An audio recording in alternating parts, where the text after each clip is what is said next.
Welcome back, everyone, to another session on statistics. Today, I'm going to talk about correlation and regression.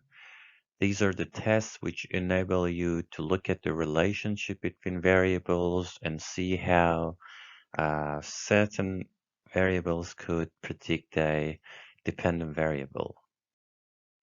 Well, these are the objectives of this session. You will learn about how to look at the relationship between two variables or even more variables. You'll learn how one or several variables could predict the values of another variable using either simple linear regression or multiple linear regression. And you get to know the assumption of each of these tests and how to check those assumptions. You get to know how to report your results. And finally, you'll be able to do all of these in Jamovi, including doing the tests and checking the assumptions. Let's start with correlation first. Correlation is a test which enables you to look at the relationship between at least two variables or even more than two variables.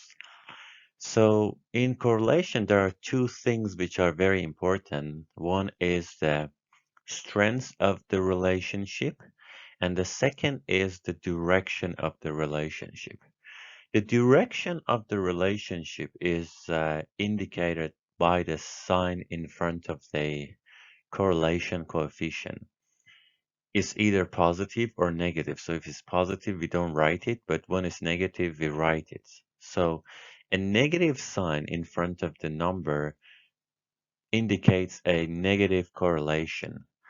A positive sign indicates a positive correlation.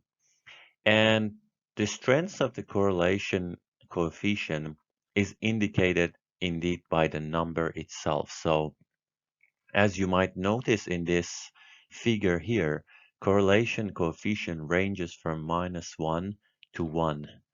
-1 means a perfectly negative correlation, and 1 means a perfectly positive correlation. And when there is no correlation, the correlation coefficient is 0. You could see all sorts of correlations here. If you want to have a, a figure in your mind, and also what you need to notice always when it comes to correlations is the strengths and the direction of the correlation. We have different types of correlation, but in this seminar, we're going to focus on two types of correlation. One is Pearson correlation, and the other one is Spearman rank order correlation. So Pearson correlation is the parametric version of correlation where our data, both of our variables are interval variables, continuous variables, or ratio, which has an absolute zero. If the relationship between the x and y, our two variables, is linear, this is another assumption for Pearson product moment correlation. However, when our data are not on an interval scale, and for example, at least one of the scales is not interval, is ordinal, then we can use a Spearman correlation. Or if the relationship between x and y is not linear, it has curves in it, then we can use the Spearman rank correlation coefficient. So uh, we have a parametric version of correlation, which is Pearson correlation, and we have a non-parametric version, which is Spearman rank order correlation. Um, so I just said when we use Spearman's rank correlation, so when the data is not interval, or at least if we have two variables, at least one of them is on an ordinal scale, we can't use Pearson correlation. And if the the relationship between X and Y is not linear, again, we cannot use Pearson correlation. We need to use a Spearman correlation. The example here you could see is the relationship between the number of hours you study, uh, you put in your studies, and the grade you receive. You can easily see that once you put like until 40 hours of a study, your grade increases dramatically. But after 40 hours of a study, not even 40, maybe 30, after 30, 40 hours of study, the more hours you put, you don't really get the same amount of grade you used to get before 30, 40 hours. So you could easily see that after 30, 40 hours of a study, it reaches a plateau. So you don't get the same amount of grade you used to get with lower amounts of hour you put in your study. So that's a good example of a nonlinear relationship. So if you plot your data and your data is not stacked, it's not scattered right on the uh, that dotted line, then it means that your data is not uh, the relationship between x and y is not linear, and then you need to use a Spearman's rank correlation. And this is how we interpret the correlation. Um, The direction of the correlation is not very important when it comes to the interpretation. It just shows whether the variables are positively or negatively correlated. But the strength of the correlation coefficient is very important here. So just forget about the direction. Numbers between 0 to zero point 0.4 are usually an indication of a weak correlation. Numbers ranging from zero point 0.4 to zero point 0.7 suggest a moderate correlation, and numbers above zero point 0.7 up to 1 are an indication of a very strong correlation. So you just need to forget about direction and focus on the strengths of the correlation. I'm gonna go through correlation analysis in Jamovi, but before we start doing correlation, I would like you to install this a module from Jamovi library. You click on the plus sign here, and then you'll see the modules here. I want you to install this module called Scatter, which enables you to create scatter plots in Jamovi. So scatter plot is something that we need in correlation analysis to see whether the relationship between our variables is linear or not. So I've already installed this module, so that's why I have the sign installed here. So once you install this module, you'll see you'll see a function here called the scatter plot. So after you install it, you'll see it here. So let's see how we can do the correlation here.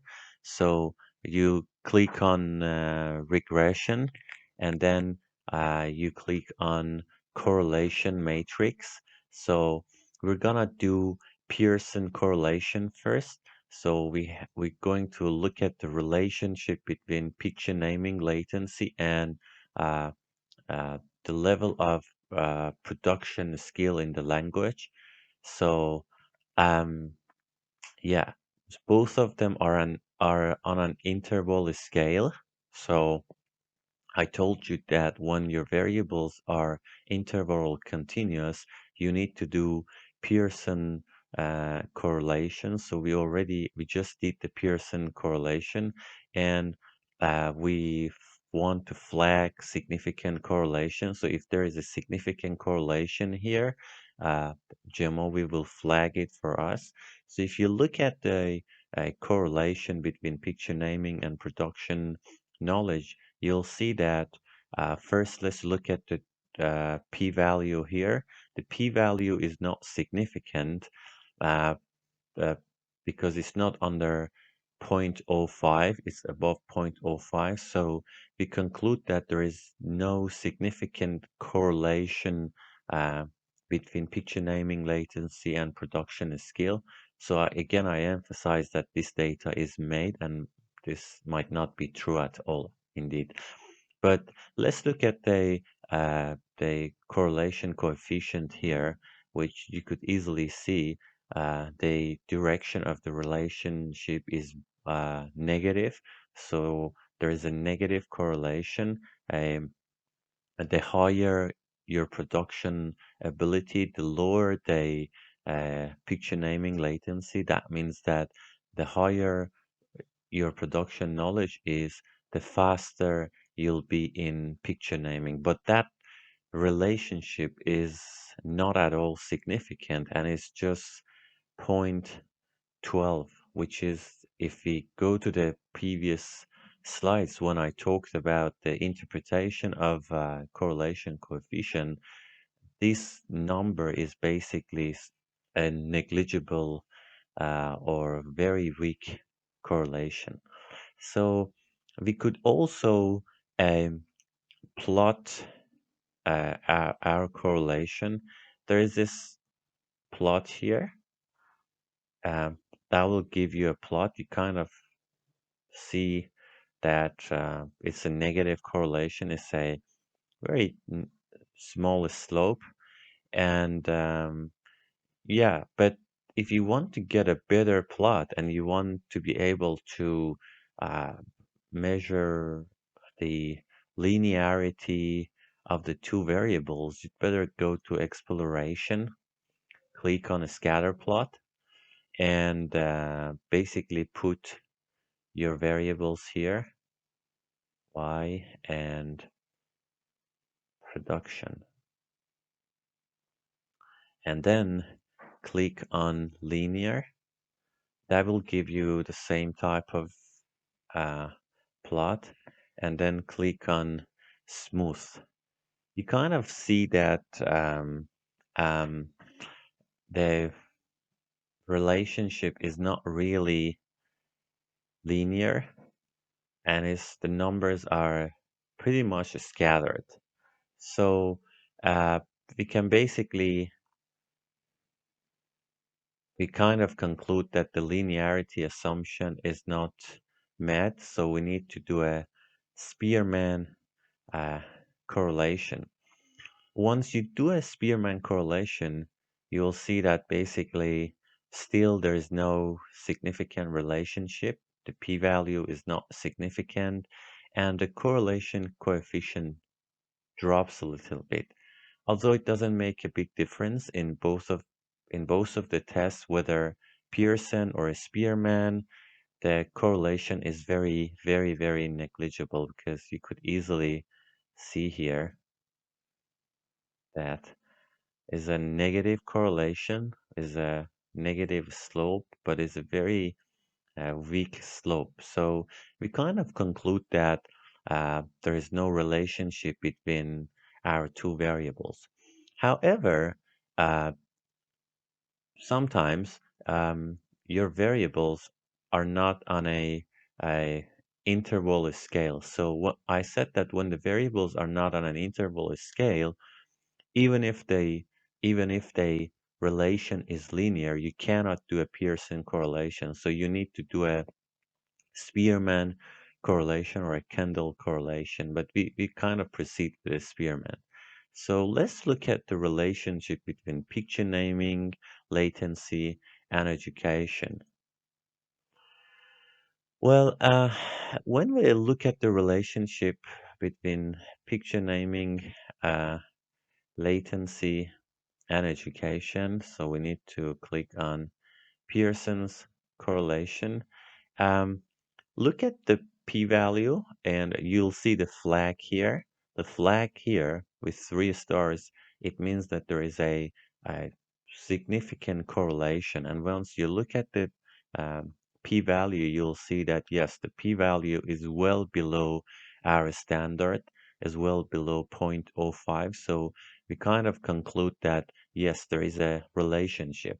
And if we want to look at the strengths of the relationship, since it's above 7, there's a strong relationship between picture naming latency and education.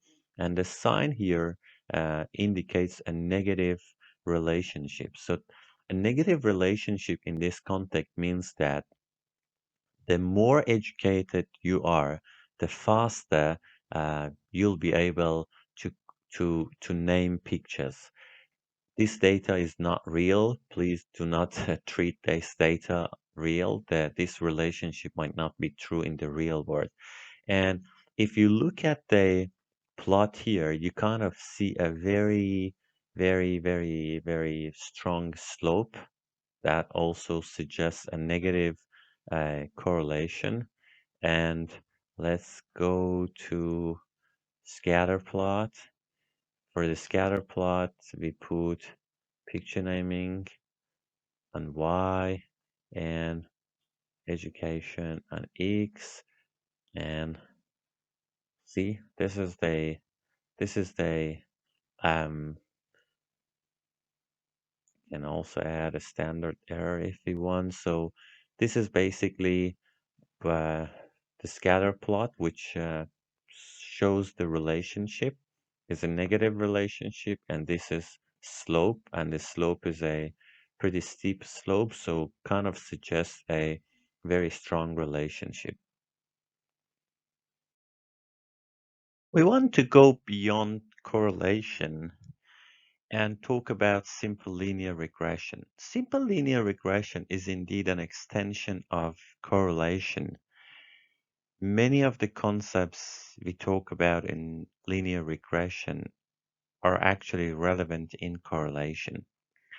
So in a linear regression, we, in addition to uh, looking into the correlation between two variables, we want to be able to predict the dependent variable by a certain value in the independent variable. So it's also a model of prediction. It's a prediction model as well, in addition to relationship. So I'll give you an example. For example, think about the data we just worked on, like the relationship between picture naming latency and education. Of course, we looked at the correlation, and the correlation was negative. It was a strong correlation, showing that as the level of education goes up, picture naming latency decreases, means that people get faster in naming pictures. So now the question we want to ask in simple linear regression is that, uh, so if we increase education by one level, by one unit, how much decrease we get in the picture naming latency? This is a very important question to ask, because if you get to know that, you can generalize that finding to the bigger population. So you can basically claim that if you increase education by a certain level, then you can decrease picture naming latency by like some degree. This is actually the idea behind simple linear regression. So I put the equation for simple linear regression here.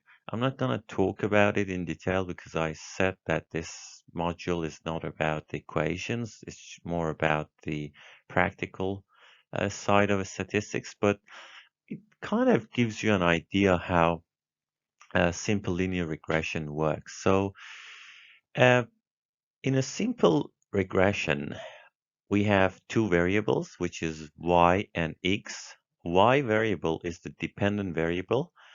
In regression, sometimes they call it a response variable or outcome variable. So these are all the same. And then we have x, which is the independent variable, or sometimes in regression, they call it the predictor variable. So in order to be able to predict the y-score, uh, we need certain information. we need information about intercept, slope, and residual. So what is intercept? Intercept is the value of y when x is 0. So if I'll give you two examples here. One is about the months of experience and income. Another one is about speed and distance. So in the first example, if you have 0 months of experience, so you're completely new to a job, you will get $400, for example, if we put the currency in like US dollars. You'll get 400 US dollars as your salary. This is called intercept. In the example of speed, so if the speed of the car is 0, how much distance could it go? Definitely it cannot move, so it should be 0 too. So intercept is the value of the dependent variable once you set the independent variable to 0. So what would be the value of a dependent variable at 0 level in the independent variable? So this is one piece of information we need. The second piece of information is slope.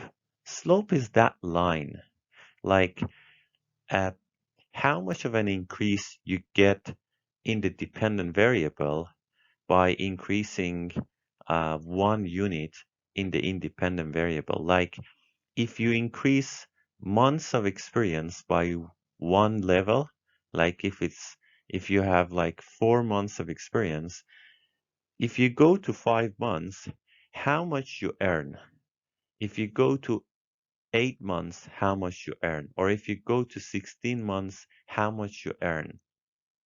So this is the slope. How much of an increase you get in y by a unit increase in x, simply speaking. And the same question is about speed and distance. Or the example we gave about correlation, like if you increase education by 1 year, how much of a decrease you get in picture naming latency? So you need information about intercept, slope, and also residual. Residual indeed is the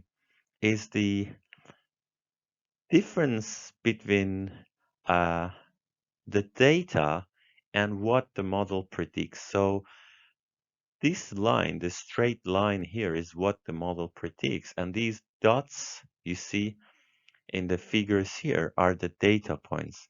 So the difference between a data point and line is called residual. These red lines I'm drawing are called residual. So you kind of see that some data points, some points are closer to the regression line compared to others. So the the closer these dots are to the line, the better the prediction would be. The fitter our data would be with our model. So this is basically how a regression equation is calculated and how regression works. So I just want to recap that linear regression is an extension of correlation. It talks about the relationship between variables, and it also goes beyond correlation and relationship and talks more about prediction. So in order to predict, you need this equation. And this is not something that you want to do by hand. Basically, Jamovi will do that for you. But you need to understand what the intercept, slope, and residual mean in order to be able to interpret the regression output in Jamovi. Let's see how we could do linear regression in Jamovi. So we go to regression, click on linear regression. So our dependent variable is picture naming latency. So when it comes to linear regression, the dependent variable should always be interval. But when it comes to independent variables, we could have any type of independent variables, whether categorical, ordinal, or continuous, which is pretty flexible. So we add education to covariates. So our question is that what is the relationship between education and picture naming, and whether education can predict picture naming or not. So this is the first result. So let's first focus on the model coefficient here, this table. So if we look at p-value, the p-value, if you go in front of education, the p-value for education is significant. That means that education predicts um, picture naming latency significantly. This is not a surprise because we did the correlation, and in the correlation, we saw a negative correlation, is strong uh, uh, level of correlation. So regression is also an extension of correlation. So this is not a surprise. And if you look at the uh, estimate here, the estimate here is the value of the slope. How do we interpret the estimate, which is here is minus 59, is minus because the correlation was negative. So the higher education, the lower picture naming latency. So this estimate is the slope. So that means that we interpret it like this. It's very simple. If we increase education by 1 year or one level, we get a decrease of this value in picture naming latency. So if we increase education by 1 year, we get uh, almost 60 millisecond decrease in picture naming latency. Again, I highly emphasize this data is not real. I just made it, so this may not be true in the real world. But this is how we interpret it. So this is about the slope. But how about intercept? You see the intercept here too. So we don't have a zero in education. You remember I told you that intercept is the value of dependent variable once we look at the level of independent variable at the zero level of independent variable, but we don't have any zero in our education. So our intercept here does not really mean anything. But imagine we had someone in our data set with zero level of education. Then the intercept here means that uh, for a person with a zero level of education, we get that reaction time 2, 3, 5, 6. But since we don't have a person with a zero level of education, our intercept is not really interpretable. We can't interpret that. So it's not really giving us a lot of information. But what is important is that at least we know how much of a decrease we get in picture naming latency once we increase education by one level. So let's go to model fit measures. We have two values here, R and R squared. R indeed is the correlation coefficient. If you remember, we did a correlation and analysis previously, and this 0.78 is the correlation between um, education and picture naming latency. Uh, we can report that too. But we have another value called R squared, which is indeed correlation coefficient squared. So once you multiply uh, 0.780 by 0.780, you'll get the R squared. R squared is a measure of model fit, is coefficient determination tool. Uh, how we interpret R squared? Uh, we interpret it like this. Uh, in this case, 60% of the variance in the dependent variable, which is picture naming latency, could be explained by education.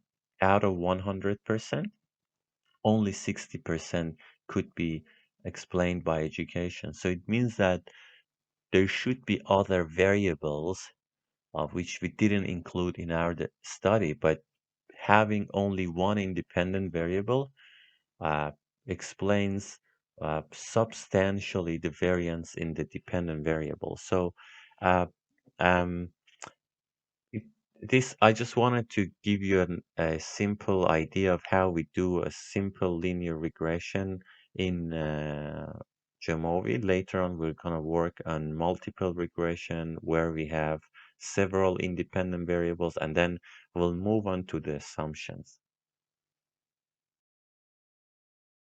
Multiple linear regression is an extension of simple linear regression. If you remember in simple linear regression, we just had uh, one predictor variable. But when it comes to multiple linear regression, we've got more than one predictive variable, thus the name multiple.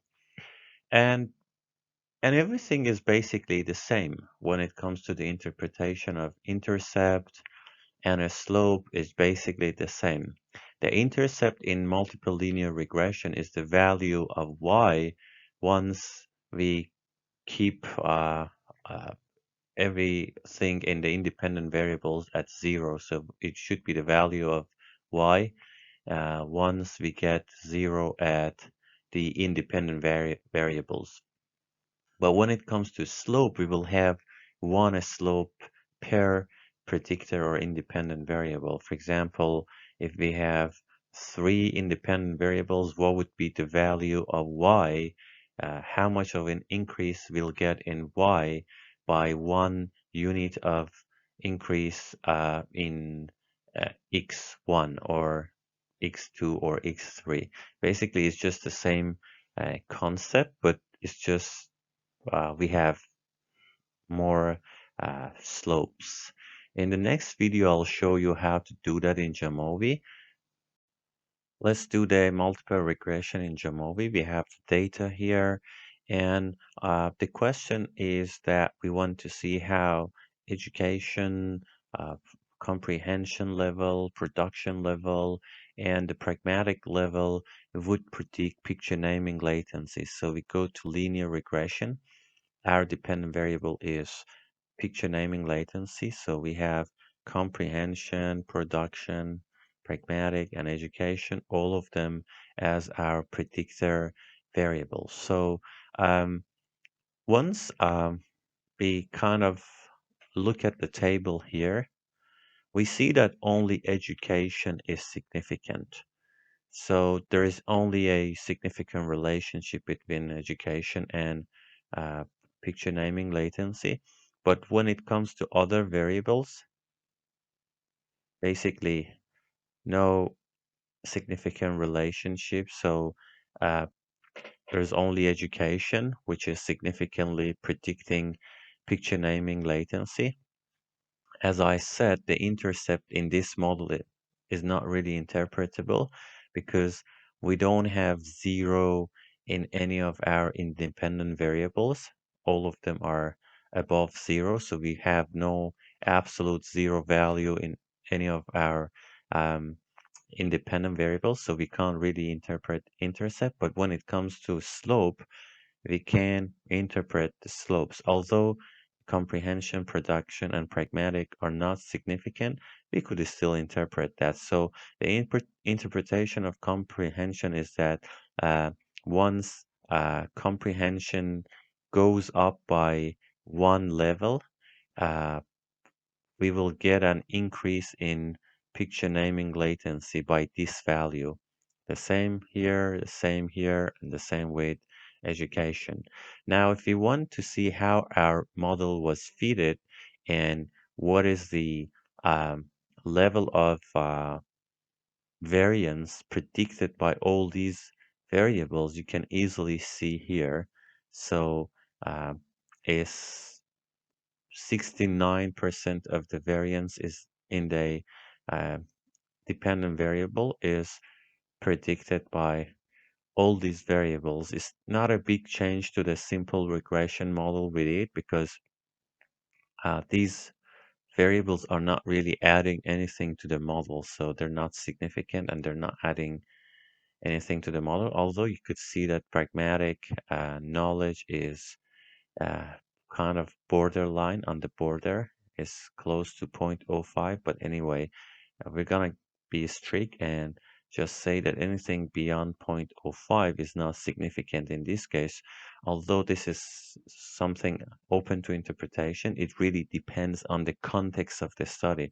In some studies, this could be significant, but in our field, we stick to 0.05. Also, I also want to add something else that when it comes to fit measures, we have R squared, and sometimes we have adjusted R squared, which an adjustment on R squared itself. Since we have several independent variables, we need to have an adjustment, but I think that we could just stick to the R squared here if we want to report it. So yeah, that's all about linear regression. I think we had the simple linear regression and then we had the multiple regression where we have several independent variables. Now you should be able to interpret what intercept is and what these numbers are under estimate, and then how to interpret R squared. When it comes to model diagnostics, something that you need to do every time after you do multiple regression or simple linear regression, you need to kind of check all the assumptions. There are several assumptions for running regression, so we'll go through them one by one and then we'll go through them in Jamovi. So the first assumption you need to check is the normality of distribution, but unlike many other tests, here we're talking about normality of distribution in the residuals. You can get that by QQ plots in Jamovi, and then you can also do a Shapiro-Wilk test. So if you look at the two figures I'll put down, the one on the right has a normal distribution of residuals because you see the line and then you see the dots. When the dots are kind of closer to the line and are kind of stacked around it, it kind of indicates a normal distribution. But look at the figure on the left. There are dots on the left-hand side and far right-hand side of the line, which are way away from the distribution. So that means that this uh, data is not normally distributed, and there are definitely like problems with the distribution of the data. There could be outliers there. This is something that gives a first impression of how the normality of distribution is in your data, or whether you need to um, see whether you have any outliers or not. So this is the first assumption to check. And then the second assumption is just like correlation. The relationship between X and Y, independent and dependent variables, should be linear. If you see on the figure, on the left, it's pretty linear relationship. But if you look at the figure on the right, you kind of see a curve, which indicates the relationship between X and Y is not a linear. And this is something that you need to check. And if your data is like the one on the right, then you need to think about transformations in your data. These are not things that we're going to cover in this course. I'm just giving you an idea of how your data should look like. And if your data doesn't look like the figure on the left, if it's not linear, then you need to do things on your data and then do other types of regression, which is beyond this introductory module. But I mean, you can always find a resource or someone to consult with, help you do the analysis.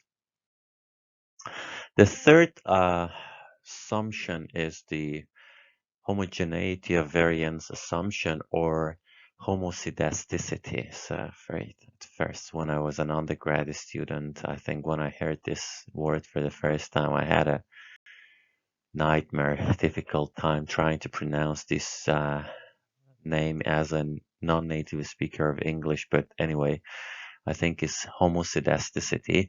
So it's about whether residuals have constant variance at every level of x. For example, uh, look at the figures below.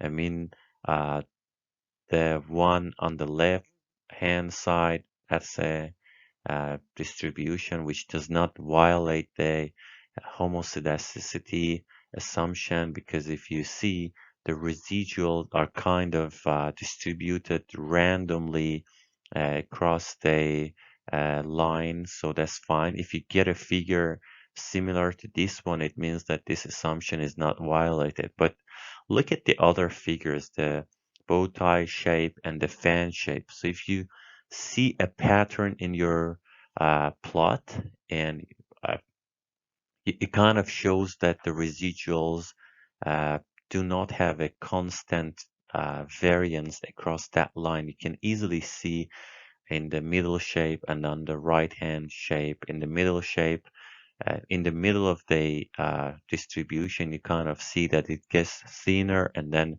it kind of like that you kind of see a tie on the right, bow tie on the right and left.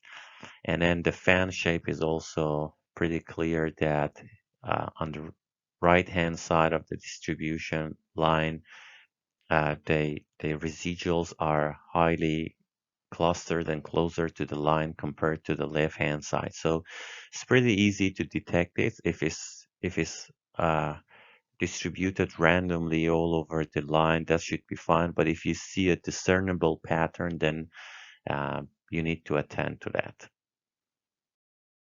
There are other assumptions we need to check. Independence of residuals. We need to make sure that our residuals are not correlated with each other. Um, Usually, if you recruit different participants and your study is not a longitudinal study, they shouldn't be autocorrelated. But anyway, there is a test to do that in GEMOI, which is called Durbin-Watson test for autocorrelation. If the result is not significant, that means that your residuals are independent from each other. And the other assumption is that the predictors have to be uncorrelated.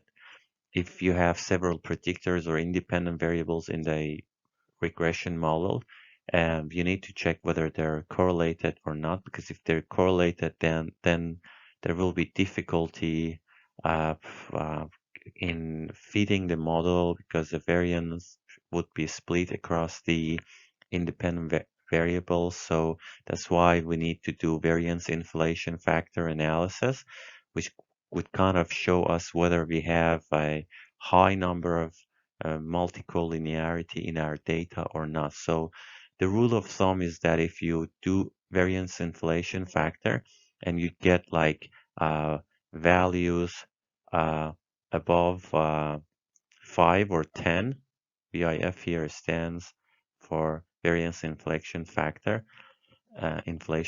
So if it goes beyond 5 or 10, then it means that that variable is showing high collinearity with other variables. And the last assumption we need to check whether there are any bad outliers in our data. Bad outliers are the outliers uh, which kind of change the result of our study, and then they have high leverage in on the findings, and there's a way to check that through a measure called through a test called Cook's distance. And the rule of thumb is that if the mean of Cook's distance is above 1, which here is not, if it's above 1, then there are outliers in that data which you need to attend to.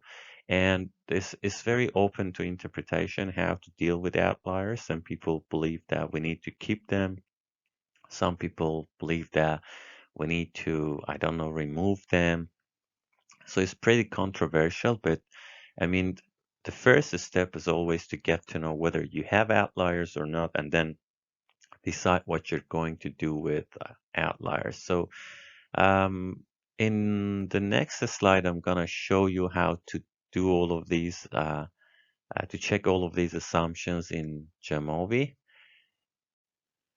Let's do model diagnostics in Jamovi. Let's first do a linear regression uh, analysis. We'll put picture naming in the dependent variable, and then we just put two variables like education and pragmatic knowledge, and then we want to see whether they kind of predict picture naming latency or not. And if you look at the results, you kind of see that yeah, we both of them are significant and they significantly predict the picture naming latency. You will look at the intercept, slope. I've talked about them and how to interpret them.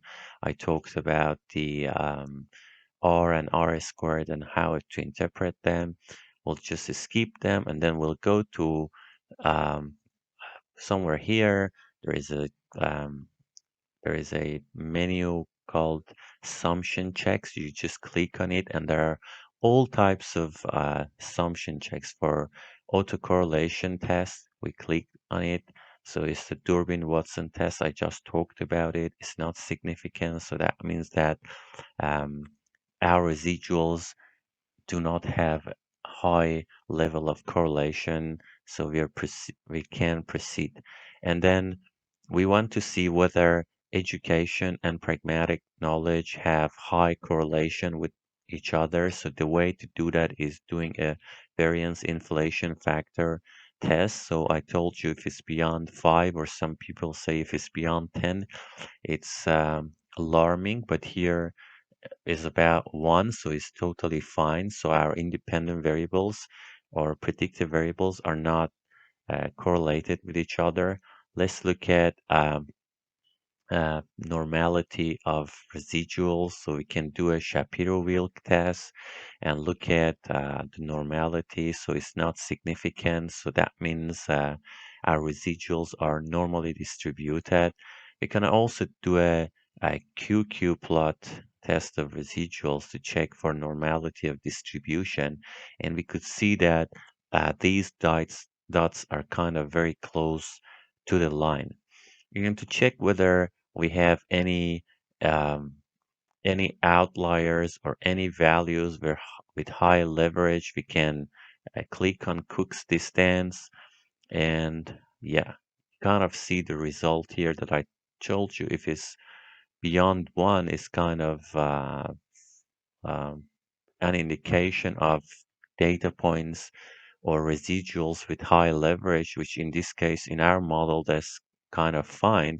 And the last assumption to check is to check what about the homogeneity of variance assumption to check whether our residuals are constantly distributed or not. And then you kind of click on residual plots, and then it'll give you residual plots. You remember I told you if you don't see a clear shape, which here you don't see a clear shape, this is probably for a pragmatic knowledge versus residuals fitted across the fitted values.